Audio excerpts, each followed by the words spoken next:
Well, hello everyone. Welcome to Day 9 Daily, number 40. It is currently January 3rd, 2010, and after a 2-week hiatus, thanks to everyone's favorite Christmas holiday, Day 9 Daily is back. 5 days a week, Sunday, Monday, Tuesday, Wednesday, and Thursday, not Friday and Saturday, because this nerd needs times to play video games on the weekend. But oh my god, I'm super pumped, because first of all, I have the carryover from the CSL cast that just finished.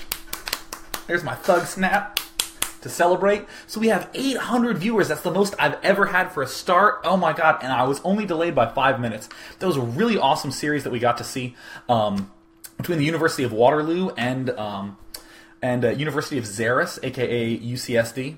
And I won't spoil it for you because I know some of you are just tuning in, but you can see all of it on demand.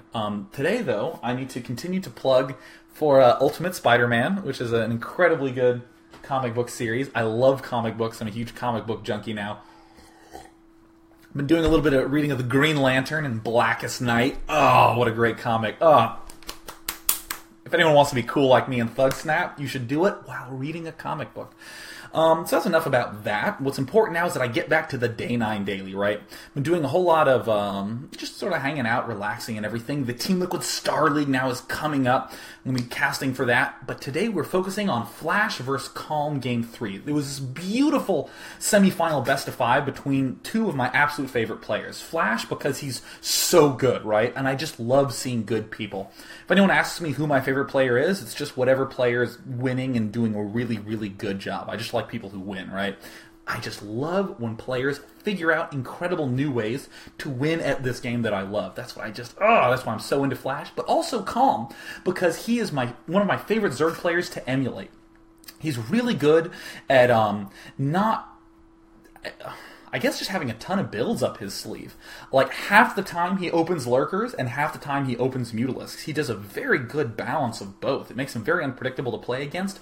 Moreover, if you just looked at one of his builds, like one of his Lurker openings, and just played it a lot, as I have, you'll be blown away at how unbelievably solid they are. They're just good, solid ways of playing. He just has a very wide repertoire of skills, so I dig that quite a bit. And then we get to see both of them playing against each other. Oh, nerdgasm, right? Oh, God, couldn't wish for a better thing to ever happen in the universe. Let's just go ahead and transition straight on over and check out the map. This is Fighting Spirit. I did a map analysis of this in Day 9 Daily number 20 that all of you should also look at, but let's just review the key features of this map. The most important thing to note is, let's say we're spawning at this top right position. The most important thing is this triangle, this cornered triangle that we get, right? If we have this expansion and this expansion, we have a very easy to defend area from drops, right? I can't really drop here because there's all the stuff defending this expansion. I definitely can't drop in the middle here because, first of all, I'm coming from the middle of the map. That would be tough to kind of pass through there. But also because a lot of my units are going to be right here defending this area. Really, the only place you can squeeze in is this top crack, but even then, that's pretty difficult to do. So it's very not droppable once you have these three bases set up. So it's a very easy position to defend. Each natural is relatively easy to defend. These expansions are relatively easy to defend. The second most important thing is this circular dynamic here. You generally have to choose to push either this way or this way. On a map like Python, you can sort of like waltz to the middle and then to wherever you please. But here, there's a lot of sort of runaround action, you know, where the Terran might move like this and the Zerg will sweep around like that. It's a real big concern to think about. Because this natural is so easy to defend, we see a lot of early expands go on this map. Also, because this gas is very easily available, we see a lot of players focusing on taking that early. I'm not going to talk too much because I do want to go ahead and jump right into this game because it is a pretty long one and I still want to leave time for questions. And I need to eat, and eating is pretty important. I value food. So, a little Pringles thing. Guess she has a little bit of love for the Pringles. Oh, he's so Pringles, baby. If anyone loves Yipes, anyone who doesn't know what Yipes is actually should go look up Marvel vs. Capcom 2 and Yipes. Oh man, what an epic human being that guy is. So let's just go ahead and get my screen a little bit bigger. There we go. Let's just work that out a touch using the lovely Procaster software. That's lovely because it hasn't crashed on me today. Fantastic. Calm is really good at having nice scouting patterns with his overlords, right? His first overlord's going straight down to this bottom right place. I'm not too interested in this man. Ooh, he's looking neat. Last generation Flash. All right, great. We have a handkerchief that's embroidered. Great. Awesome. Now, back to the Overlord scout paths. Notice how this second Overlord is scouting skewed off a little bit. It's actually taking this path along this way, and that helps to spot any incoming cheese and that sort of thing. This Overlord also, it needs to check an expansion, or excuse me, a main starting location very quickly, and then bounce back. It needs to kind of get the hell out of the expansion really quickly because there's not a great place to place an Overlord. You can end up sneaking it like right here or right back here at the point of the expansion, but you still need to be able to check the person properly. Here's something to note. Why is Calm scouting down instead of scouting to the right? It's because when he scouts down, he passes over this ramp first, so he can see a scouting SCV, he can see a command center getting started, he can see anything moving in and out of that base very easily. Whereas if he scouted this way, he would not have that information. Always important to do that with your early overlords. Scout towards the natural expansion of another main. And the usual sorts of things happening from both players. 2 hatch coming down now for Calm. Something I saw Zero do that almost beat Flash, that I think is a really effective opening, is that Zero went for this super out of control fast 2-hatch Mutalisk build. He did something like go 12 gas, 11 pool, and then he got this hatchery a little late. He did that just so he could get that layer so quickly. And normally when you do something that fast, you're obviously doing it at the cost of getting drones, and as a result, your economy is kind of shit. But players make up for this by just killing their opponent. That's the whole goal. Is I'm going to get Mutalisk so fast, I'm going to keep getting Mutalisk that you just die. But what's brilliant that Zero did is that Zero pulled all the guys off gas once he got his first 8 Mutalisks. Consequently, he was able to start putting pressure on very early, but had a very economically focused follow-through that was very difficult for Flash to deal with. Excellent game on match point that I'm going to review at some point. But since that's not happening in this game, I won't spend too much time talking about it. LOL. Everything's just continuing very normally, though. We have 2-hatch Mutalisk coming out for Calm, and we have this... Oops, I barely missed it. I was scratching. I was obnoxious itch on my elbow. Look at this great building placement. So we're going to put the bunker here, and this here, to just make narrow passages to go through, and all you do is load one guy in the bunker. Then you keep your other Marines here, maybe an SCV here when you're low, just to clog these holes. And then look. Yeah, see, look at this beautiful little... Look at that hole clogging there. I love Flash. He's such a hole clogger. Excellent placement. Yeah, look, only one guy in the bunker. That gives a little bit of a range boost to the Marines. Not a tremendous one, but just enough. And this is what Flash is really done to revolutionize the early stages of the game in this matchup. I probably shouldn't use as big a word as revolutionize, but look at this. Getting that second barracks pretty early, and he's going to use it to move out early on. Now, something I'm going to say right now is that Flash does end up losing his first Medic Marine group. But watch how Flash demands mid-game control. He just gets it. He seizes mid-game control. He does not try to do it, you know. He's not like, oh, I hope I get mid-game control. He just does it. For any Terran player who ever has trouble getting mid-game control, just watch Flash play a bunch. You'll be blown away at how consistently he's able to get it regardless of what happens in the opening stages of the game. Probably the best example of that is when Flash played against Hyun, and Flash was in a real tough spot early on. So yeah, he gets these 2 barracks very early on before he gets his academy and his gas, and then he's going to be getting the 3rd barracks. Getting 3 barracks when you early expand is very normal as Terran. And notice that a few guys were not in gas at that expansion. So I'm actually going to rewind to point that out. I'm going to talk about these 3 barracks in just a moment, but I want to give a little bit of favor to the Zergis. So, okay, this is great. We see the expansion. And notice there, no guys in the geyser. Anytime you're doing 2-hatch, you don't have to just keep guys in the geyser. You can pull them on and off as you need to. As long as you're able to get the Mutalisks quickly and start putting pressure on the opponent, that's what's really important. But as we're starting to see more and more, you can do these very economically focused follow-throughs just by pulling guys off gas. Now, it's normal for Terran, when they early expand, to have 3 barracks before they build the factory. But the way that Flash is going 3 barracks is what's significant about it. He's going to be moving out very early with this Medic Marine group, and notice the way he times it. This is so beautiful. He's building the engineering bay. Now, look at the spire has just now finished. Now, think of the position that we are in right now if we're calm. We're about to have a bunch of Mutalisks popping out. Oops, let me adjust my webcam. We're about to have some Mutalisks popping out. We want to do some pressure with them.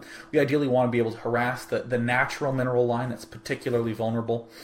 But if we look back at the minimap just briefly, look at this minimap. When units start moving towards Calm, the only thing that Calm has to defend it with are those Mutalisks. So what this means is that these Mutalisks that were designed for harassment, Flash negates not by defending the harassment, but instead by moving out himself at this key period of time that prevents the harassment from ever being able to get off the ground, because those Mutalisks have to remain defensive.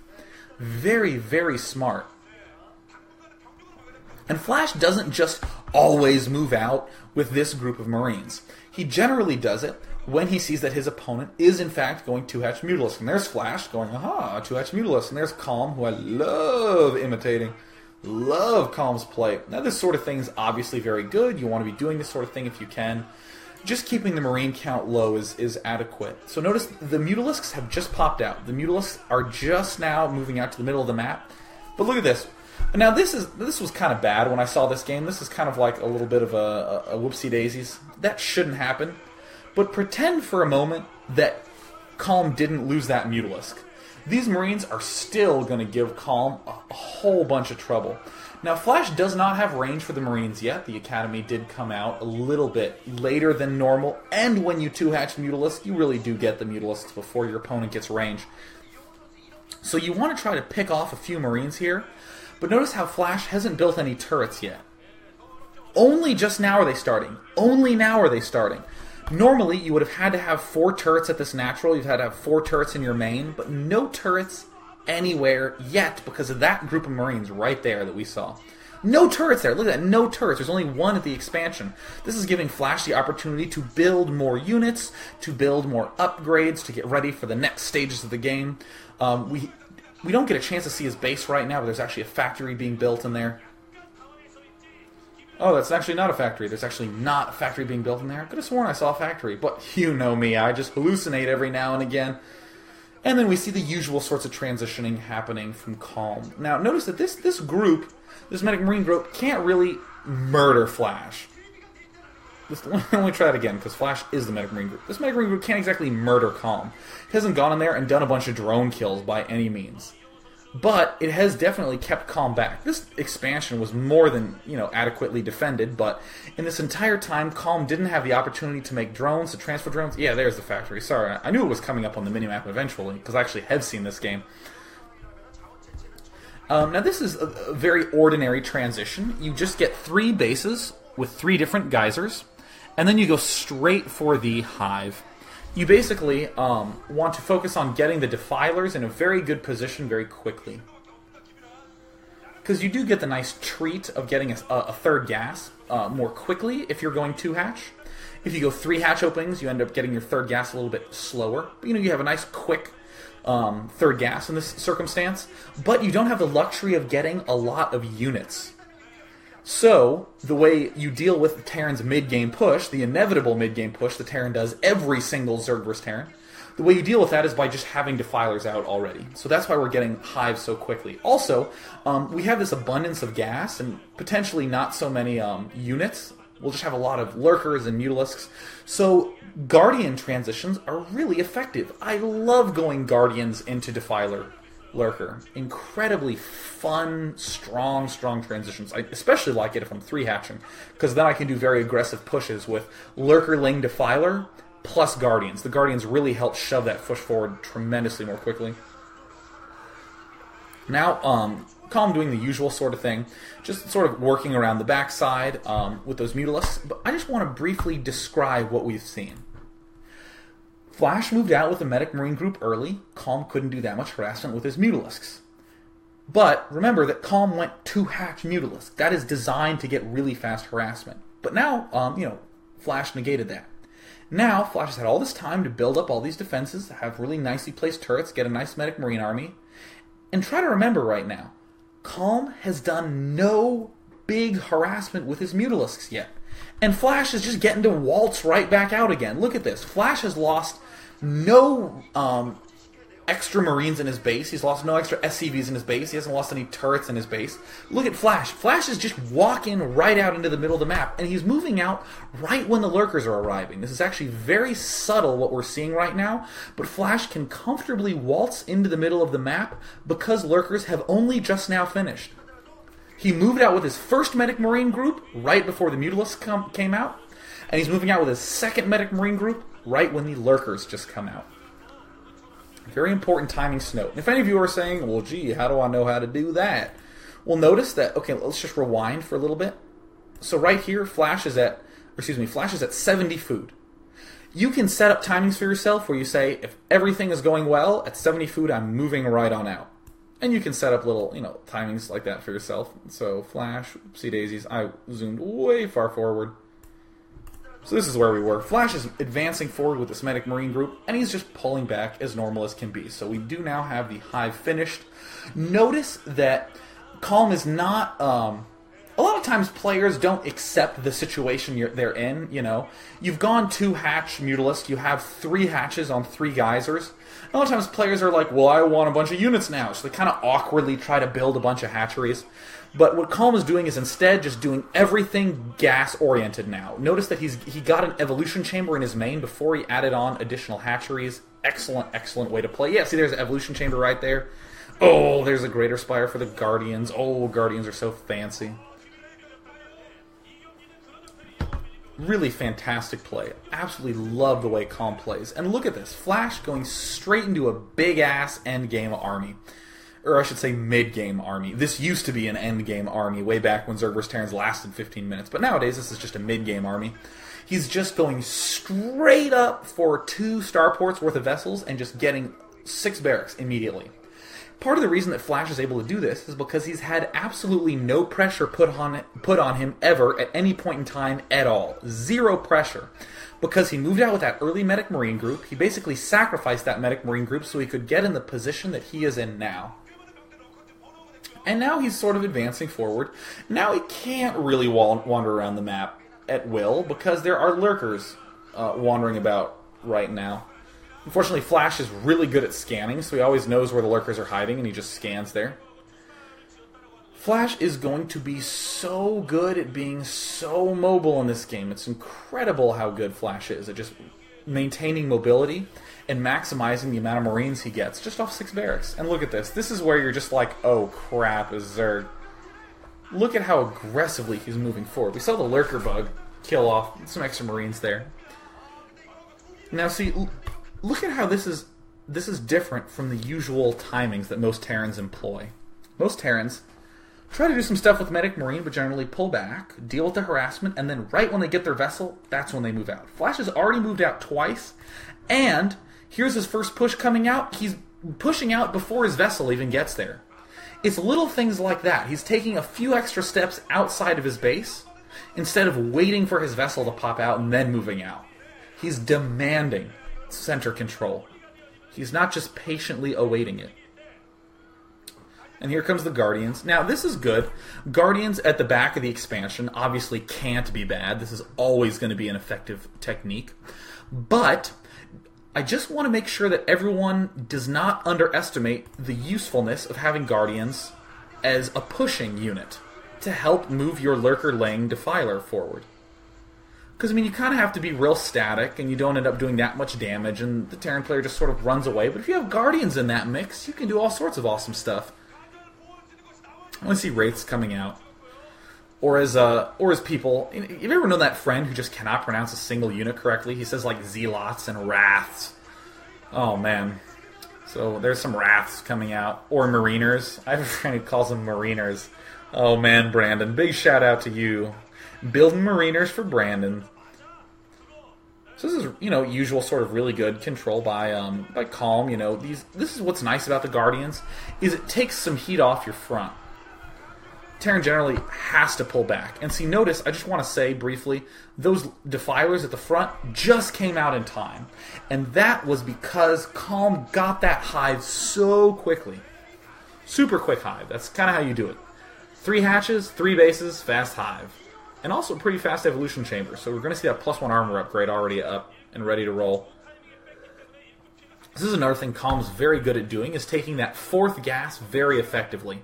With all that distraction going on at the bottom, we see Calm taking this expansion here super, super early. Very, very nice technique. And see, look at this. This is how you... Whoopsie daisies, accidentally unmuted the chat. I don't want to keep that muted. This is what you do when you open up... When you have the mid-game and you're going Lurkerling Defiler, you need to do these run-around attacks with small groups of Defilers, Lurkers, and Lings. Ideally, I would like 2 more Lurkers in there and maybe 2 more Zerglings, but still, any small run-around force is the way that you do it. And probably what Calm was going to do is he was going to wander around down to this base and then up here and then into the natural. Just swinging around the side. You see the usual sort of good defense. Look at this. Notice how Calm did this. So we're going to see this again. This is me talking about how great it is to do these runaround attacks. Calm moves these lurkers forward. 90% of players just go vunk and put the swarm there. Good players move forward. You want to have as much space here. You want to have as much distance between the army and this hatchery as possible. So you have room to fall back. You have room to build additional sunken colonies. You have room and even an extra second to let guys pop out of your Nidus Canal to get safely to that expansion. That's going to be instrumental. So Flash right now is feeling not as good as he normally would. I mean, he's incredibly, look at him, freely moving around the middle of the map. No problem at all. Expanding because he has such good control. However, Calm, I would probably say, is in the better spot. I briefly want to go to the map now to point this out. Now, I was saying that these triangles are very important, right? Because it makes it very difficult to drop in on this side, through the middle, or up here. But right now, Calm has these 2 bases and these 2 bases. That makes this rim right here prime target for dropping. Terran walks some units up here and then just ferries up here. Or can even put enough pressure up here to have the Zerg back here and not have control of his bridge. And then Terran can wander right back here and then start dropping up along this edge. So look at all this green right there. Zerg is being super careful. Look at that. Jesus, he just does not want stuff getting dropped there. Because that really is the easiest way to lose right now. Just losing to a drop. That's just what you want not to happen. So what I really love about the way Calm's playing is that he's done such a good job of taking those expansions so aggressively that he doesn't need to do some huge Mondo attack quickly at all. He just needs to, carefully bide his time, manage his economy, maybe snipe some vessels every now and again. We have Flash getting some units in position here. This is going to be the next expansion that Zerg wants to take, this top one, because it's nice and nestled all the way at the opposite side of the map. Nice and far away from everything. Yeah, look at that. Inching forward. Increasingly getting over to the bridge. Not to the choke of his natural, but to the bridge. To this bridge right here. This is the bridge that I'm talking about. And see, look at this movement. I want all of you, even if I'm mentioning it or not, to just constantly be glancing down at this minimap and noticing how much yellow is moving around the middle of the map. Clumps being left on the left side. Clumps over at the right side. We have some more clumps moving down here. Look at how much stuff is here in the center of the map. Now is definitely an opportune time to start getting some vultures, planting some mines around here. We saw Bogus do an excellent job of that against Shine in the recent Pro League match. That may have been last night, actually. Really loved the way that Bogus played that game out. Yeah, and see, just tossing a few Marines here and there, just checking things out, keeping them along the edge of the map. And look how much Flash is expanding. Now, you shouldn't think as a Zerg player right now that it's time to be complacent. You always do need to be thinking of methods to return aggression, return pressure on your opponent.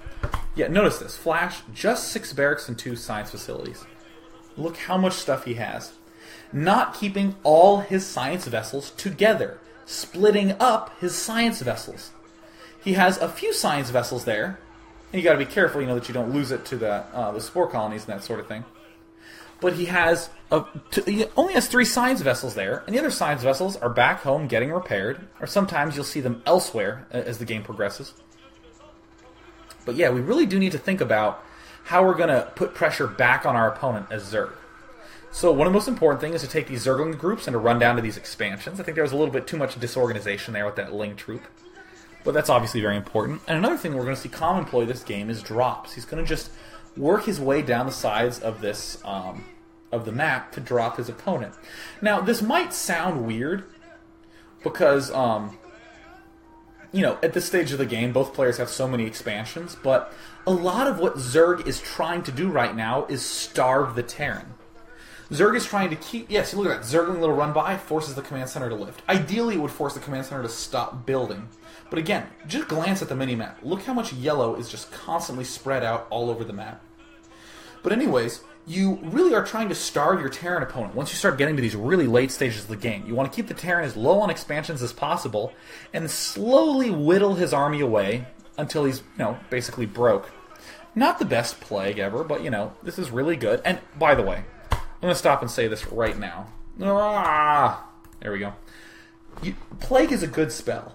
And what we're seeing right now is that Flash has a big army wandering around, and Calm is moving out with his Defiler and a few Lings and trying to get a good Plague off. That is the ideal situation to use Plague. A lot of times players will get Plague really fast, which is okay, but they'll be in situations where they will value Plague over Swarm. They'll have something like 3 Lurkers, 2 Zerglings, and, they'll be getting chased. And instead of just throwing a Swarm on the Lurkers and just holding steady, they try to throw some miracle Plague that'll hit all the Marines, and it inevitably whiffs and, hits 2 medics, and that's it. And then they just sit there healing each other for 20 minutes, and that's all that happens. And then you lose the 3 Lurkers, the Defiler, and the Zerglings. A great example of this is GG play against Iris in Game 5 of... is the Ever Star League Finals or the Dom Star League Finals? It's Game 5 of their OSL Finals match on Python. GG Play is really careful about only using Dark Swarms for an incredibly long amount of time, and that's really what wins him the game. So again, Plague is good, but don't overuse it. That's a very easy ticket to, face palming in the middle of your game. So essentially what Flash is doing is Flash is also kind of trying to starve the Zerg. Flash is expanding a whole bunch. He's just maintaining center control, and he's actually kind of suiciding some vessels to get up in there and irradiate important units. And notice how you just saw a tank pop out. This is the transitioning that you do in this matchup, is that you open up with a bunch of Medic Marine, and then you get the factory, and then the starport, and you start getting tanks, and then you get vessels. Beautiful harassment. Absolutely incredible job. Love that. But yeah, then you tech towards the vessel, and you move it with a vessel and 4 tanks and a big Medic Marine troop. But then you stop making all tanks and focus on just vessels and just Medic Marine. But then you go back to tanks once you start getting a 3rd, even a 4th gas up. You get a lot of tanks, because the Medic Marine give you mobility. They allow your army to continue to push forward. They give you the opportunity to be aggressive. But tanks deal a ton of damage. In essence, what you're doing is you're using mobility to abuse the immobile Lurkerling Defiler army until you have enough money to get a ton of tanks. And then the tanks just murder Ultralisks. Another great example of this is Jaedong vs. Fantasy in their epic game on Outsider in the Pro League Finals. Incredible illustration of Fantasy just using Medic Marine Science Vessel in the mid-game to sort of control the center of the map, and then just getting a ton of tanks and being impenetrable. Look at these small Medic Marine groups, Flash splitting things up. This is one of the first times in the game that there's this little yellow in the middle of the map. And even then, there's still quite a bit of yellow in the middle of the map. And when I was watching this live, I was thinking this is so beautiful, this drop by Calm. Again, not going for the main, going for the expansion because the focus is on starvation. Meanwhile, expanding to the top. Doing this drop at the bottom expansion, expanding to the top. Excellent technique. So this didn't go as well as it could have, but, an effective drop nonetheless. Really, really nice. Flash is also very good about splitting his vessels up from his main army. He just has this sixth sense of where his opponent's units will and won't be. So, this is really good by Calm. He's baiting more vessels out here. I really think, though, that a focus of Calm should have been to reinforce this drop. Because when I saw this, I was going, oh yeah, Calm clearly wins this game because he kills off this expansion, and that's that. And then this was, something little like that, like the fact that that lurker was just barely out of range. But yeah, really feeling like Flash is in the back seat right now. Feeling really good for Calm. Now, I will say that if I'm Zerg here, I go, whew, I won. Awesome. I tend to relax a little bit because I have, a bazillion Ultralisks. I mean, look at the money. Calm has so much money. He can just start flooding with a ton of Zerglings and be really aggressive. But I felt like Calm got a little too relaxed too early. Again, I would have been really laying back right now. I would have been like, oh yeah, I won this game. This game's easy, no problem. Man, StarCraft's an easy game. But Flash really impresses me with his ability to just, defend and hang in there. Flash is, he's trying to put a little bit of pressure, here and here, but really he's just doing an incredible job of defending all of these bases. He's like counter-starving the Zerg. Look, just, moving really aggressively up here. You see, look at these big, long limbo lines. If those were slightly more organized attacks, I think that Calm could have done a much more effective job of killing these things off. And see, look, more factories being added on for Flash now. Sometimes players go nuts and add on 4 starports, and they have like 6 control groups of vessels. But really, you only need 2 starports making vessels, and then you start getting on 2, 3, even 4 factories making tanks. And still only 6, 7, 8 barracks making medic marine. And again, very important at this stage right now, get an armory and upgrade the +1 attack upgrade for mech units. So that way your tanks can really put the hurt on those ultras. See, right now, still feeling like Calm has the advantage, but Calm's having a little bit of indecision. Does he want to attack this thing up here? Does he want to kill this expansion down here? His units are kind of all over the place. I'm seeing a lack of focus here.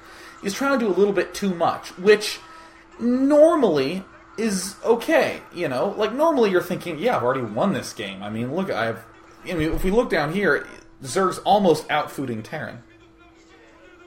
And Terran really has no control over the middle of the map, and that's when it's kind of like, ugh, danger time for Terran. But watch how good Flash is. God, he's good. Whoo, baby, he's good. So, yeah, I mean, like this, yeah, you have some units here, that's great, but I really want to see some more regrouping and some pushing forward. Calm is doing a good job of expanding, though. And let me just state that for the record, Calm's obviously doing an incredible job this game because he's a professional and he's like light years better than like probably everyone watching this stream and me and how good I'll ever be. But still, things to improve on. Really important to note those sorts of things. Now, with that many tanks, it's really hard to bust that. And Flash just does this incredible job of defending. Look how many tanks that is. That is so hard to break. Marine's coming back, and Calm correctly pulls back. Now this is what's kind of weird to me about this. Drops are great, but when Flash was focusing so much on this center area, that's what made this drop so good, is that all of Flash's units had to run down this right side of the map. But if we look at the map, Calm can just walk anywhere he wants to. I really think that what would be most beneficial is to take out this bottom expansion. There's so many tanks and so much defense here, but if you take out this bottom expansion, it cuts Flash in half. Flash either has stuff over here or stuff over here. He doesn't have this nice continuous line. And then you can start dropping in this backside here and pounding this main apart. This is a nice docking point for a bunch of units. And yeah, and see, look at this. Still a little bit of lack of focus by Calm. See, a handful of units in the drop at the right. We have a handful of Zerglings coming down here. And this is pretty normal for Zerg. Most Zergs are going, yeah, I got this, no problem. Easy for breezy. But God, that is so many tanks. And I really feel like if these attacks had a little bit more coordination, this expansion, I just don't feel like should even be alive. This is an increasingly good job. Look at this Flash, just suiciding his vessels, just running up, irradiating any unit that costs gas to build, thereby killing all the Defilers and making all the Ultralisks squishy. See, look at this. This is, by any measure, a big loss for Flash. Flash is still hanging in there, right? Flash, well, this is, I guess, how I want to put it. It's inefficient to lose that many vessels up here, but StarCraft a lot of times is not about efficiency, right? If you sacrifice a vessel to kill a Defiler, yeah, the Defiler didn't cost as much as the vessel, but it buys you so much time that that's what you're really going for. And Flash is constantly good about buying himself time. Look, now he's like oozing forward. Look, these tanks sort of, you know, drizzling out across the Fat Bridge. And now these vessels are starting to move out with this medic marine group. God, that's so many tanks, and he just keeps making them. Jesus. Really would like to see an armory, though. That's one thing I do feel like Flash's game is lacking right now. And notice this, okay? This is a good message for multitasking, right? Gets here, hits patrol, goes away. Look at this. Patrols over that location. I was thinking that, oh, that's really good, but then I realized that they're on patrol. So we probably just went there, irradiated each other, hit patrol, went somewhere else, and now they're still there patrolling. You can actually see them on the minimap there. You see them, yeah, still there patrolling. Yeah. Probably going to want to pull them out in a little bit here. But see, notice now that Flash is sort of reconnected in the middle.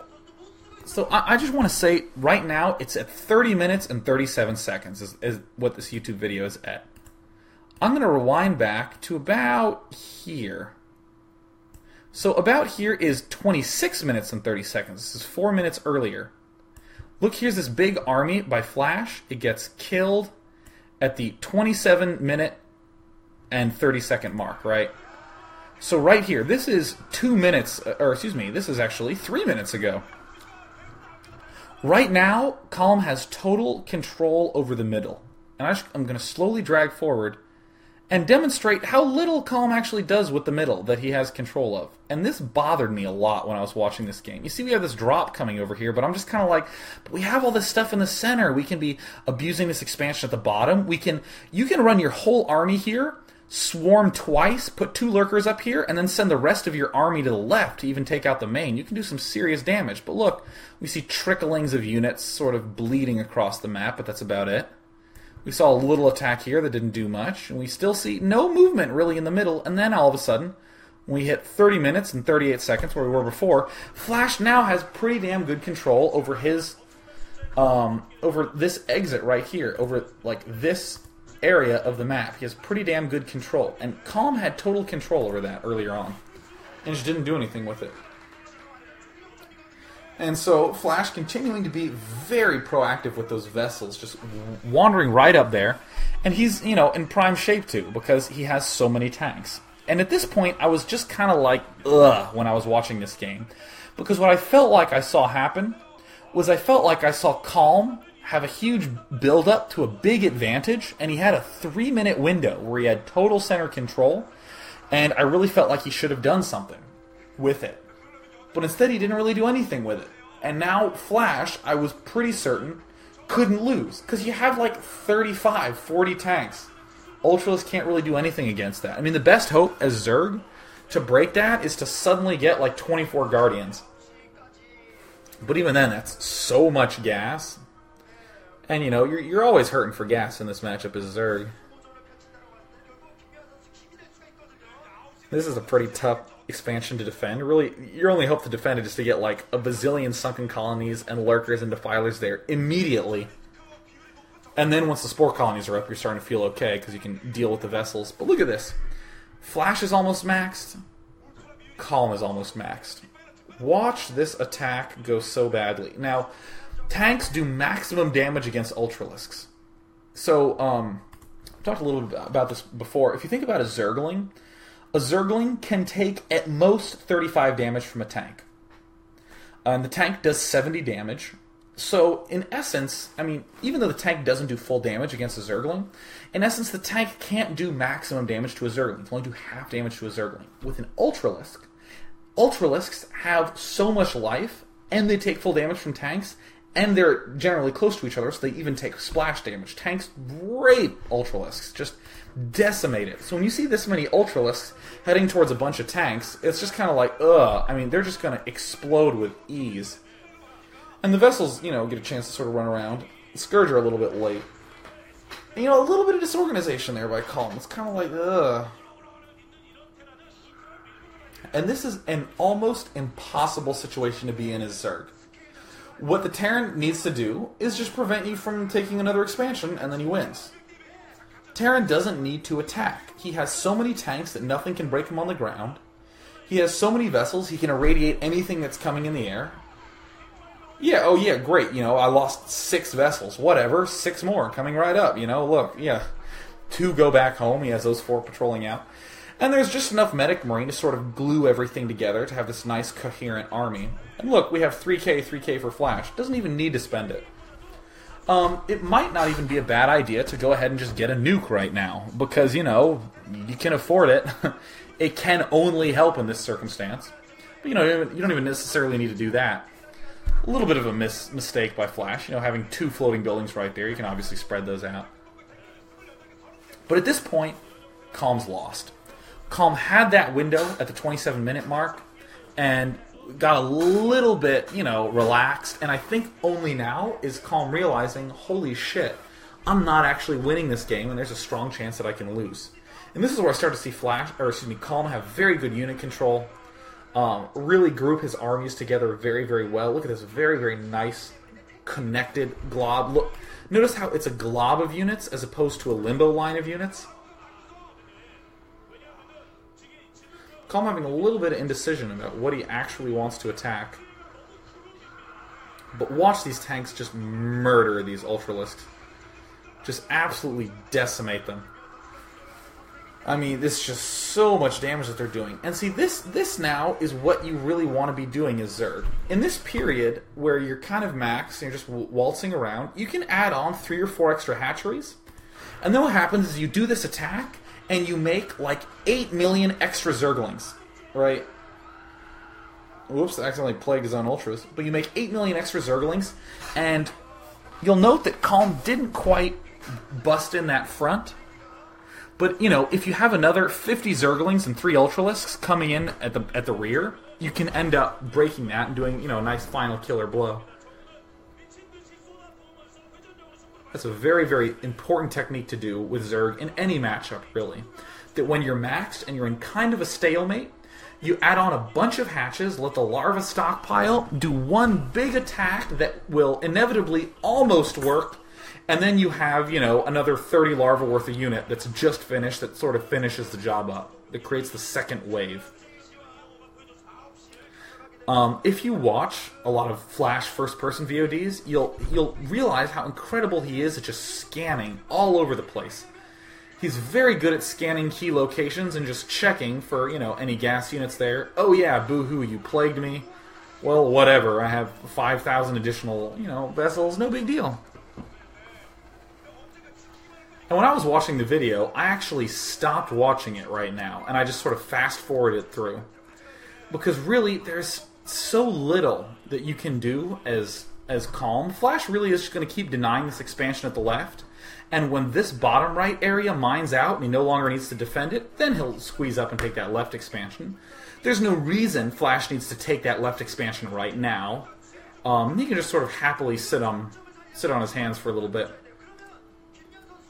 Man, I saw the supply depots and desperately wanted to drop 8 Zerglings up there to just eat them alive. Yeah. So here's some more very nice, big, mid-game army organization by Calm. Very, very excellent. And this was a really weird part of the game, that somehow Calm didn't have any defense up at that top base. That was kind of weird for me. Okay, now I just want to briefly state that for the record, this is like just tanks. This is like only tanks here. And look at how much damage those only tanks did. Yeah, it's just like, yeah, it doesn't even matter. Yeah, look at that. +2 damage on those Arclight shot cannons. I actually know what they're called, because, you know, I've played StarCraft for a bazillion years. I'd better.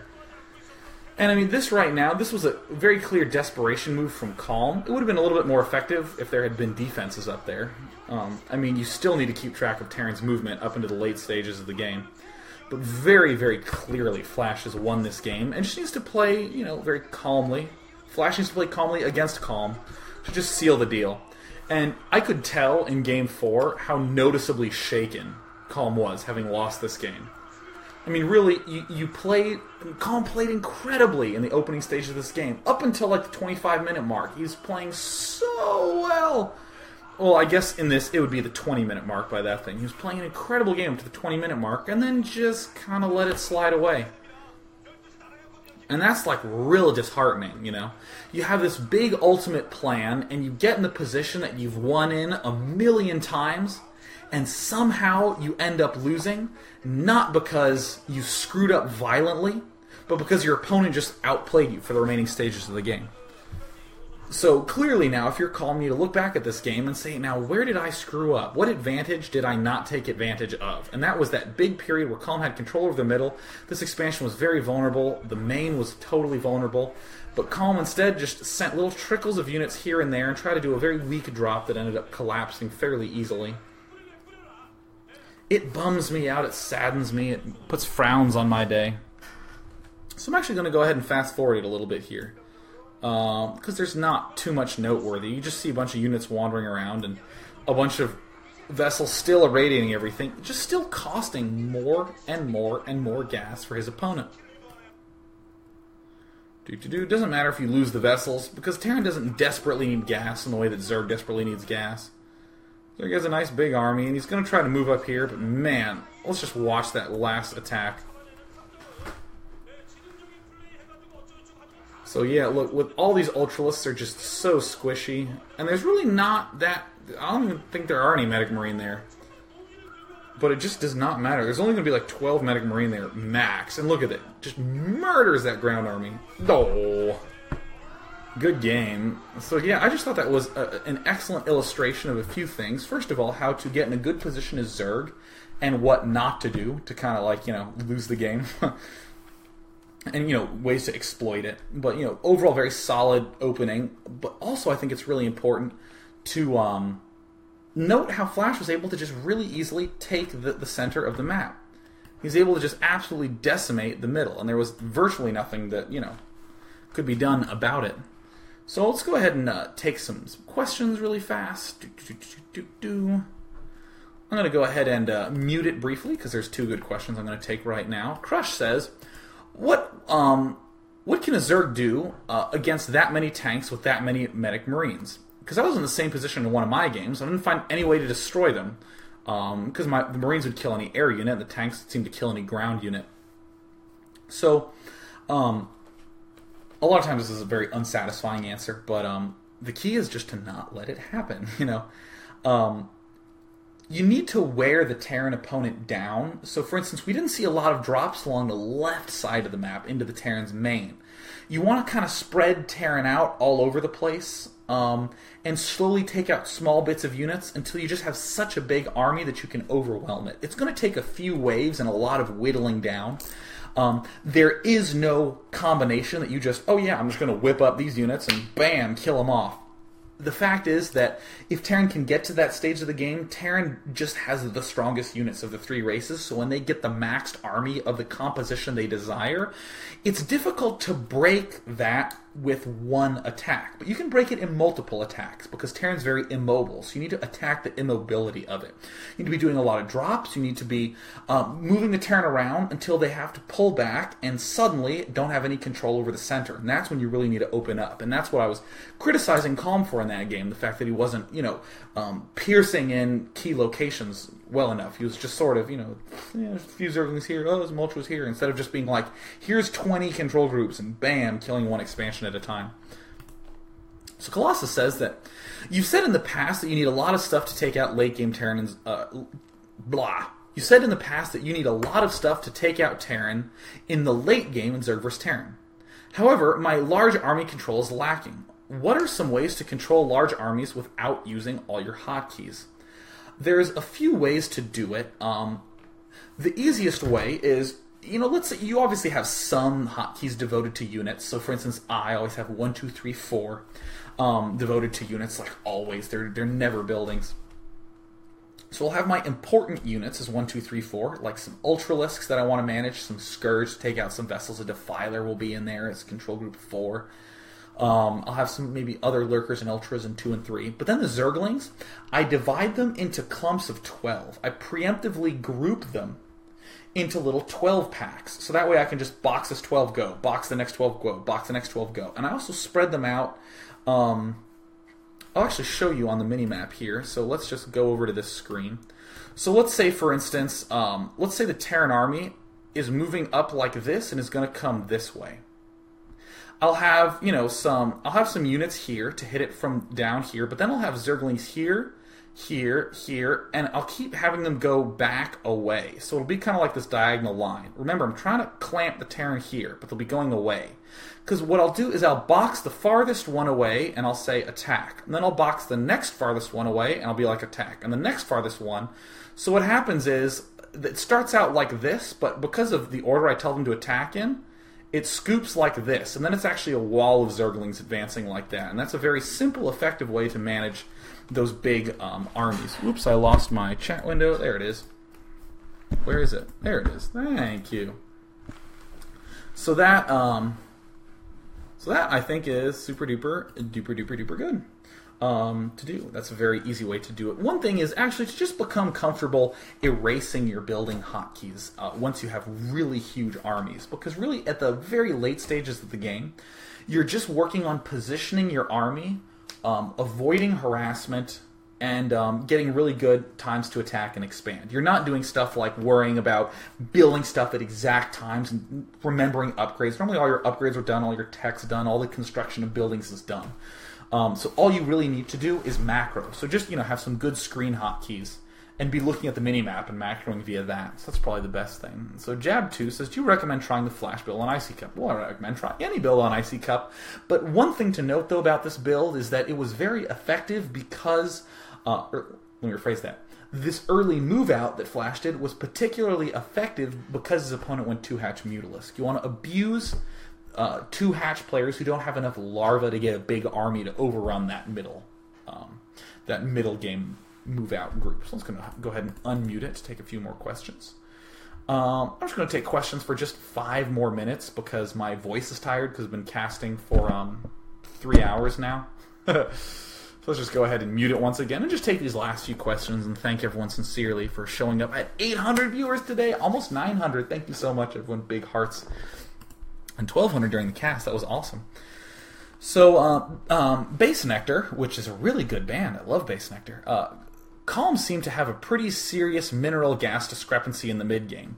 Is that a build order issue or a macro issue or something else? A lot of that is the fact that when you get, like in the early stages of the game, you spend your money, right? For God's sake, spend your money. But when you get to the late stages of the game, like if you're at 160 food, you need to say to yourself, what units do I want to compose that last 40 food? Very common example. Protoss versus Zerg. Protoss is at 160 food, and he starts stockpiling a bunch of minerals. He's not going to spend it on Zealots. He's going to spend it on gas units like Reavers and Archons and other things, so he can have a really strong, big army. You wouldn't want to spend it on a bunch of Zealots, because they're just going to evaporate instantly to a late-game Zerg.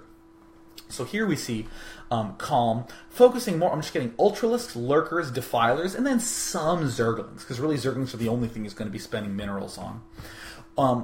What you can do with those minerals, because again, we should always ask ourselves, what can I do with these minerals? We shouldn't just rationalize the reason not to spend it and then never think about it ever again.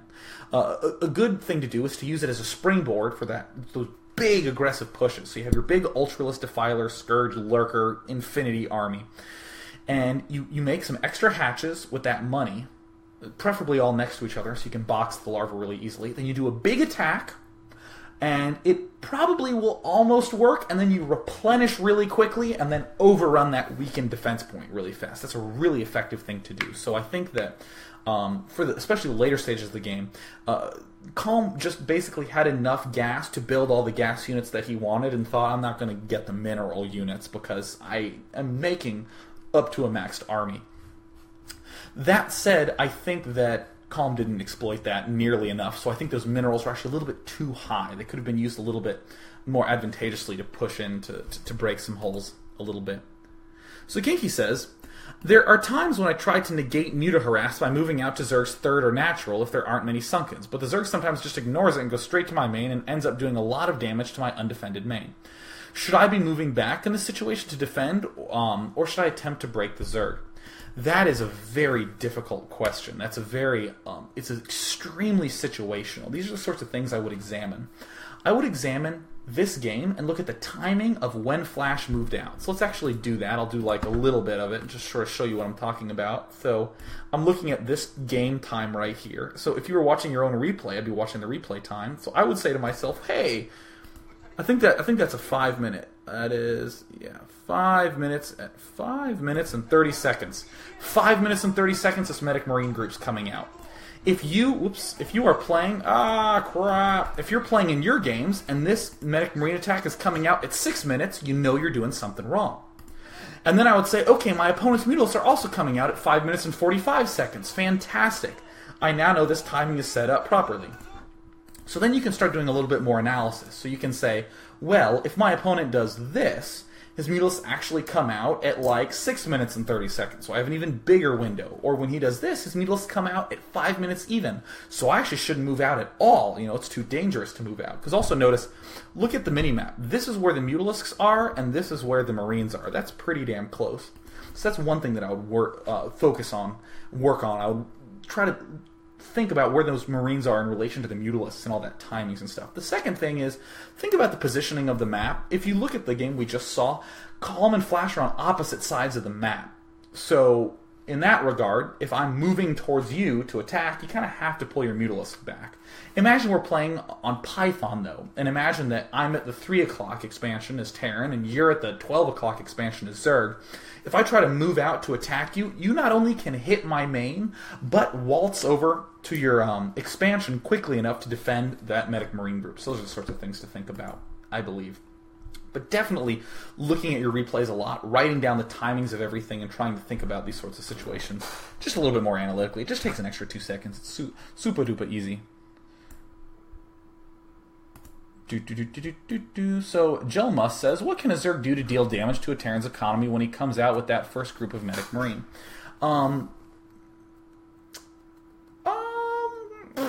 I think Calm did a pretty damn good job this game. I mean, if you watched it, Calm didn't do huge damage to the economy. Calm did manage to kill off the first Medic Marine group fairly easily, which is, always nice and good. And then, he did a good job just using his mutalisks as tools to help him out in the mid-game. What made it all okay is that Calm had this good back underlying strategy going on. He wasn't just saying, I hope I can harass him to death. Calm focused very, very hard on having this nice, good, smooth transition to Hive, and then transition straight into Guardians. And you'll note that Calm didn't get a super fast push. He didn't push out ultra early or anything like that. It was still kind of delayed, because Flash did end up building 5 turrets at his expansion, another 4 or 5 in his mains. That's a lot of money spent on turrets. So the Mutalist still did that useful task of forcing those to be built. And then Calm just continued with his normal plan and was, happy about it. I mean, we even saw right here, this was one of my favorite parts of the game, when this second group, right here, when this second group was moving up here, there's a few more units that are going to inch up north, and Calm's going to get in between.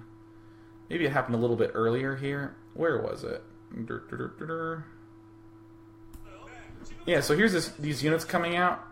This is what Mules are really useful at. Right here. I was just like, yeah, this is awesome. Hey, look at that. Keeping control of Medic Marine. You punish your opponent for having anything away from the main army. So that, I think, is an example of how to damage the economy in that circumstance. So let's see. I'm just going to take one more question because I've been talking for almost exactly 3 hours. So the boss says, is control of the middle a very important aspect of Zerg vs. Terran? What are more important aspects that you should focus on? So I think that the center control is absolutely super important. By the way, this is the last question. I'm unmuting chat right now. But the center is the most important aspect for Terran, for the middle of the game. I think that's very, very key. And also, before you get vessels, how Zerg controls the center with lurkers is very important. I think that ideas of starvation are probably the second most important ideas for the later stages of the game, because you don't really need to run in there and just like kill your opponent. If you can just keep them to few bases and continue, exploiting your economic lead, that'll eventually win it for yourself. So what is another really important thing? Probably Oh, watching the damn mini-map. That's like really important. Oh, this is a really important thing I think I want to mention, is control your spellcasters for both sides in this matchup. It's really easy to just be like, oh my god, I don't have a Defiler, and then just lose the game, right? You know, because normally Zerg relies on that, oh, I have 2 Lurkers and a Swarm, you know, and the Terran's like, I have 15 tanks, 30,000 Medic Marine, 20 vessels, and you're just like, Swarm, and there's nothing that the Terran can really do about it. So always making sure that you're constantly replenishing Defilers, constantly making sure you have really good use of your Defilers, making sure they're not being somewhere they shouldn't, because they're real expensive, you know, they're a real pain in the ass to do. So likewise with the vessels, really key to put your vessels in useful places. I don't mean put them with your Medic Marine army. I mean split them up from the Medic Marine army. Use your scans, check out some key areas. Because once you hit the mid-game and you're in the middle of the map, where are you going to scan? Well, places you want your vessels to go, right? You know, you now have a new purpose for this scan instead of just letting it build up and occasionally going, does he have Ultralisks yet? And scanning and going, oh, he does. You know, let's make some actual use of the scans. And keeping those vessels in really nice positions and kind of moving your Medic Marine somewhere and then going back another way to cut off paths Scourge would move in is really great. But, you know, basically just, you know, putting the pressure on. So we've just hit over 1 hour, and I'm super pleased because I've been casting for 3 hours and have had 0 technical difficulties. So thanks so much for tuning in, everyone. Thank you to all 1,200 who watched the CSL cast and all 900 who watched the Day 9 Daily number 40. I'll be back again at 7 tomorrow. Cheers, everyone.